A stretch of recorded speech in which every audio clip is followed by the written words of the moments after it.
Good morning, welcome to Breakfast with Naga Chetty and Charlie State. Our headlines today. President Trump is flown to a military hospital to be treated for coronavirus. The White House describes it as a precaution. The president's been given an experimental drug designed to prevent him from becoming seriously ill.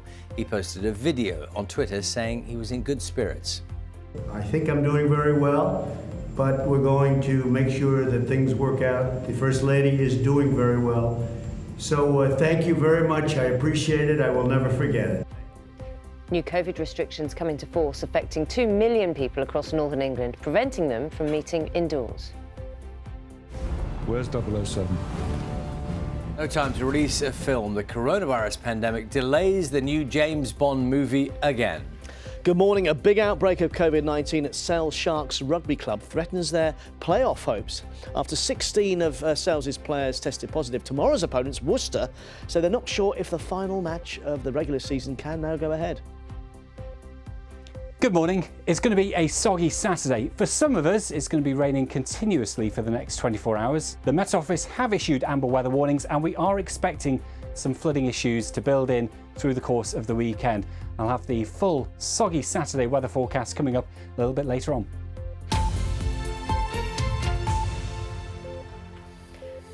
Good morning, it's Saturday the 3rd of October. Our top story is the US President, Donald Trump, has been flown to a military hospital less than 24 hours after testing positive for coronavirus. The White House said the president was tired but in good spirits. His doctor confirmed Mr. Trump has received an experimental antibody treatment to help speed his recovery. This morning we'll discuss what that treatment involves. Also, in exactly 1 month, Americans go to the polls. We'll find out what this means for the presidential election campaign. Here's more from our North America editor, John Sopel in Washington. All right, the breaking news is that President Trump was hospitalized tonight for coronavirus. The hospital where he will spend the next few days after cautionary measure after testing positive. Is at the Walter Reed Medical Center. News of his COVID-19 diagnosis. An extraordinary moment in an extraordinary day. The president leaves by Marine One from the South Lawn, destination Walter Reed Military Hospital. I think I'm doing very well, but we're going to make sure that things work out. The First Lady is doing very well. So thank you very much. I appreciate it. I will never forget it. Thank you. But if the symptoms are mild, why is he having to go to hospital?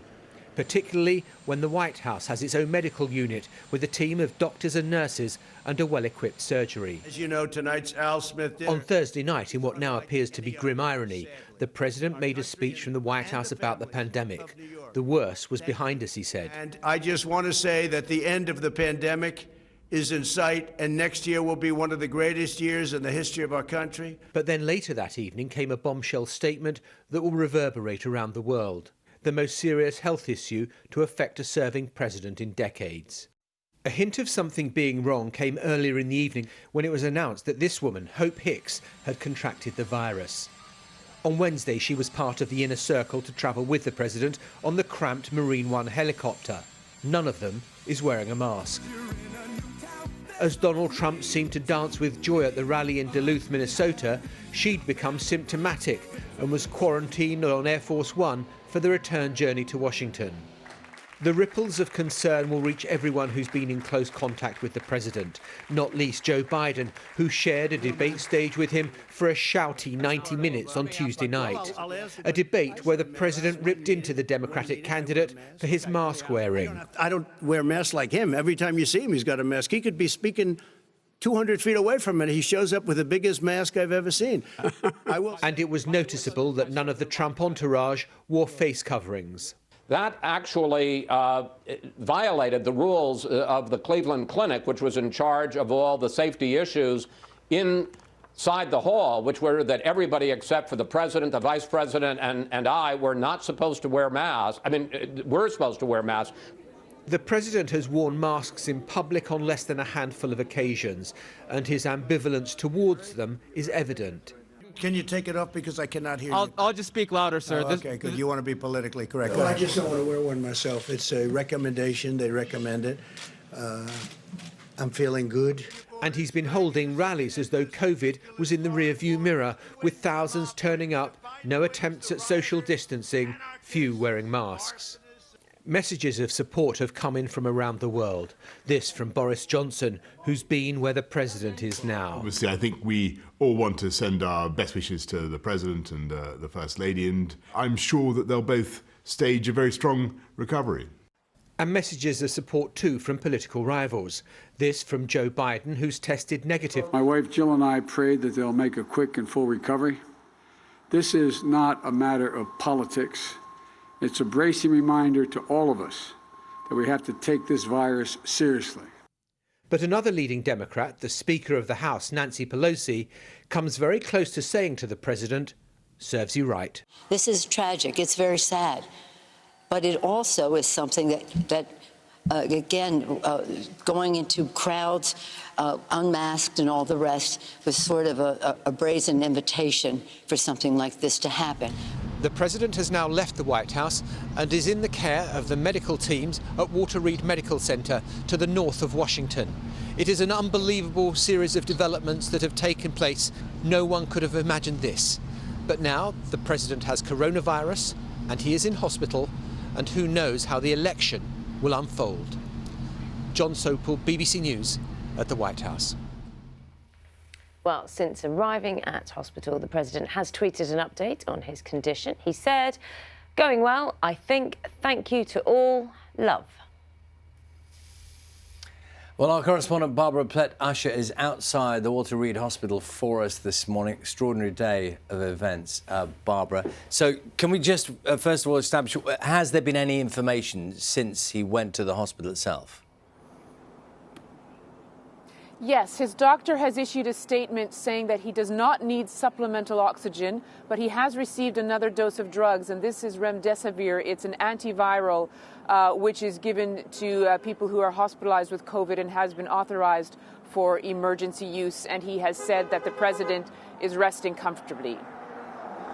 And Barbara, in terms of what happens over the coming days, all will depend, of course, on how the president responds to the treatment he's been given. It depends on that, and it depends on the course of the virus, because, of course, you know, it's different with different people. But the trajectory we've often seen is that you start out with mild symptoms and then they can build to quite severe symptoms after about 4 or 5 days. And so he will be in hospital to be monitored to see if that happens. He has not relinquished control. He is still running the country. He is still in charge. And the White House says that he can do so from the hospital. He has a special presidential suite with secure communications. So in theory, he can continue his tasks, but all depends on his health and whether it continues to worsen, or, as you said, whether these drugs will help to prevent him from developing a severe case. Barbara, I appreciate you reporting from the hospital for us this morning, but obviously there are a lot of questions about the mechanics, if you like, of the White House and those people who were around him in those days. What do we know about how the operation can work at all going forward? Well, I mean, a number of them have tested positive for COVID as well, because he's had a busy week packed with a lot of people. So we've heard a number of them testing positive, but it's going to be something that they're going to have to work out between how they work with him here in the hospital and the White House operation. Of course, Vice President Pence will be around to bridge those gaps when needed, but it is something that they're working out in practice. And Barbara, in terms of the election itself, it is exactly a month away today. So what are the implications for the US election?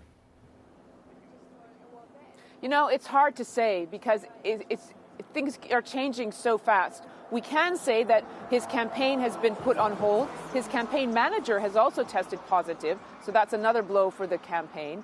They're hoping to continue with it through surrogates, like through Mr. Pence and through Mr. Trump's sons, to make in-person events. But, you know, people don't know what's going to happen. Joe Biden is still campaigning, although he was withdrawn his negative adverts. He said this is a time for all Americans to come together.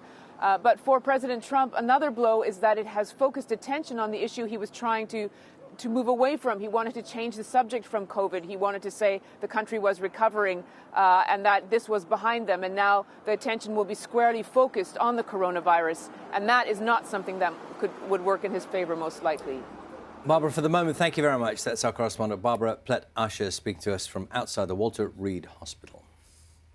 Now, from this morning, new coronavirus restrictions mean that people living in Hartlepool, Liverpool, Middlesbrough and Warrington can no longer meet indoors with people they don't live with.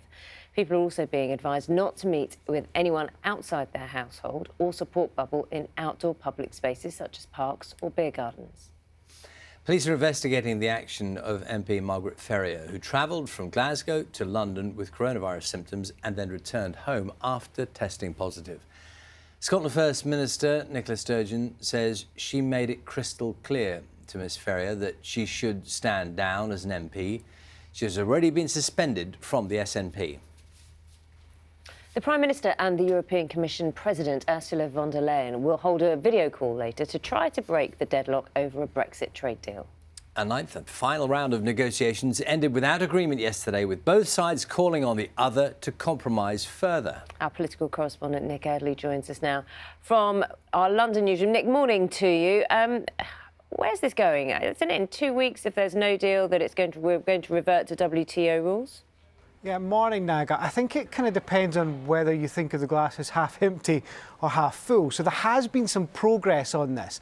And in the last week of talks, there has been a bit movement on one of the big areas in which the two sides disagree, which is basically how much subsidy the UK can give to big tech companies after it leaves the transition period at the end of the year.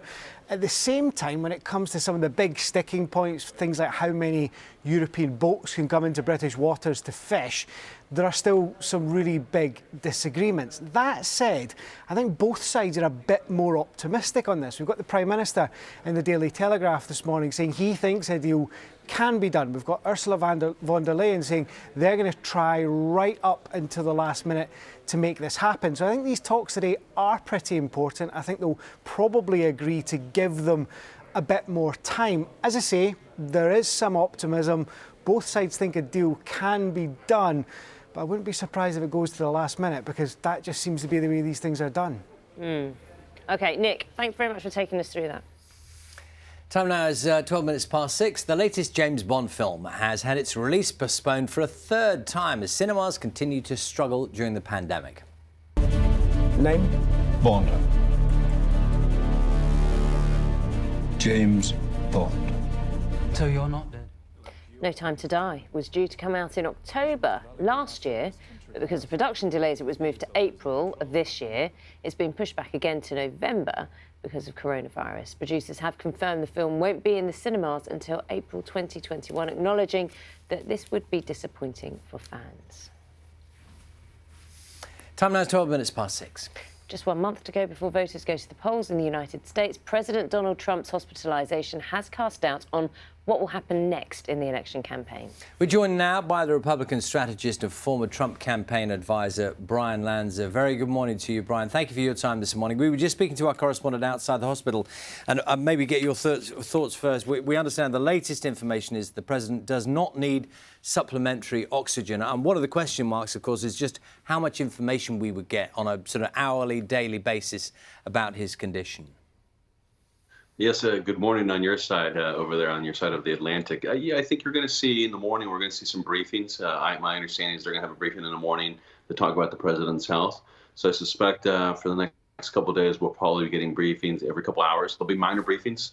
It'll be, say, either no change in temperature or no change in body aches, or he's now more energy. But I think the best thing they can do during the course of the campaign and the course of the continuity of government is have these briefings, and I think they intend to have them. Brian, you worked on Trump campaigns in the past. So with your knowledge of the US campaigning, of Donald Trump, how does this work going forward with the president in this situation?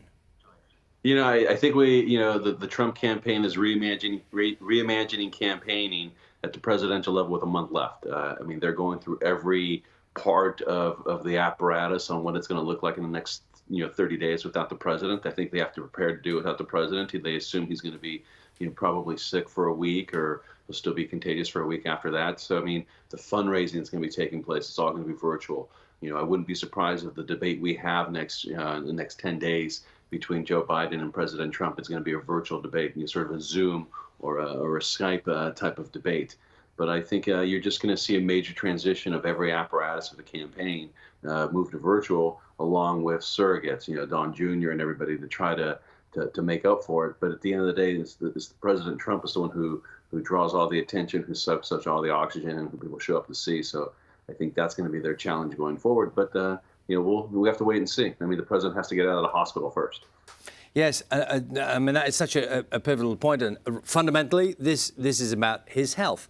But at the same time, there will be people, whether you call it cynical or not, they'll be thinking, how will he play? How will his campaign team play the situation?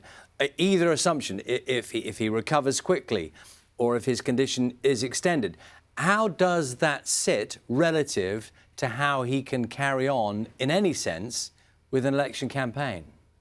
I think it'd be good for their American psyche that a 74-year-old man who's slightly overweight, who really doesn't have a strong exercise regimen, recovers quickly.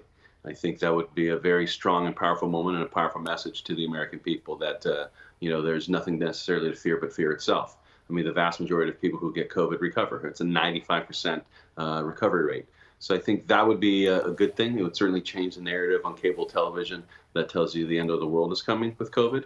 But he has to, that has to happen in the next couple of days. He has to at least move forward and probably be out of the hospital no later than Tuesday and sort of feeling, back to normal by Wednesday for us to make that claim that, it's a good thing. I think anything after that, draws a little bit more scrutiny and brings certainly a tremendous amount more concern. Brian, can I ask you one last thing? How highly is the thought process about the things he's said in the past and his behaviour relating to mask wearing and what he's said in the past, how large is that playing in the United States, almost by way of criticism, even at this time when he is hospitalised? I think you see it on Twitter and you see it from partisans, but the vast majority of Americans just want their president healthy. Joe Biden took down his negative ads. You've had some comments from the Obamas, the Clintons. I think moments like this, the country does something exceptionally well, and they come together. Obviously, you have those partisans. There's those who seek divide. You have cable television who constantly seek to divide. You have the Russians who seek to try to stoke chaos, and they use the media to do that. But I mean, I would say, in my experience, I drove by the White House. By the White House earlier today, is people are praying and people want to see their president to heal, and I think they're rallying behind our leader at this particular moment. Brian, good to chat with you this morning. Thank you very much for your time. That's Brian Lanza, who is a Republican strategist and former Trump campaign advisor.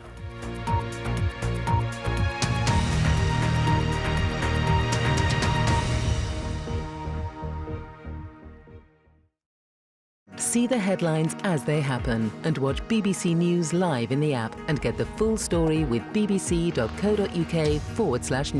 Follow the story for all the latest with BBC News.